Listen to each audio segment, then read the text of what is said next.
One of the first things that people think about when they're buying a house is how much they're going to spend on it. But the real question is, what do you want to spend per month on your monthly payment? Hi, I'm J Sullivan, and in this video, I'm gonna walk you through the breakdown of the costs of everything involved in homeownership. When you're buying a house, you're committing to a monthly housing payment.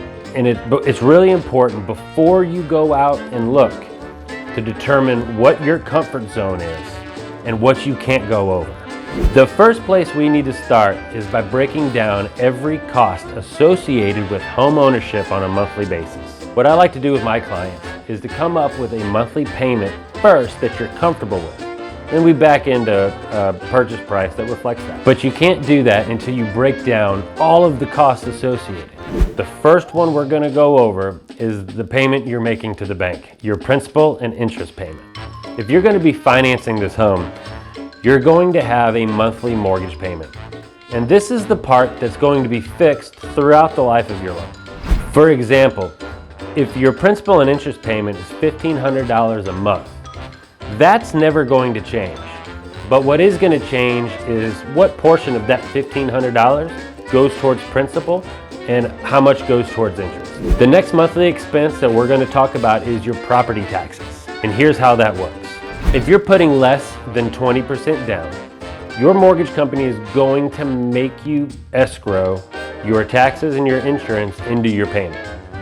And I'll explain what that means. For example, let's say your property taxes are $2,400 a year. You take that $2,400 and you divide it by 12, and the bank is going to require you to put $200 towards it every single month.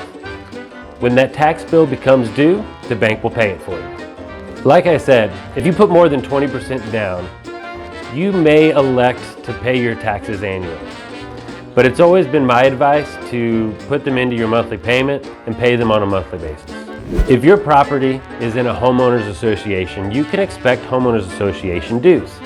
This is the one thing that we're going to talk about that isn't a part of your monthly payment, and you'll pay that directly to your HOA. These fees are generally used to pay for property insurance, pools, landscaping.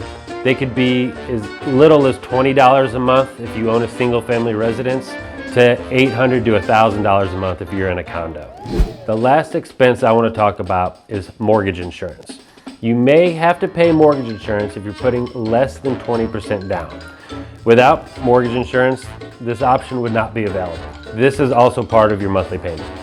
Your mortgage insurance will vary depending on the loan type that you decide to go with. You may want to watch one of my other videos that breaks down these loan types more specifically.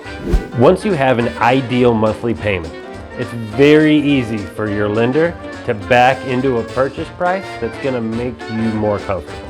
It's really important that you budget for all the bills associated with home ownership.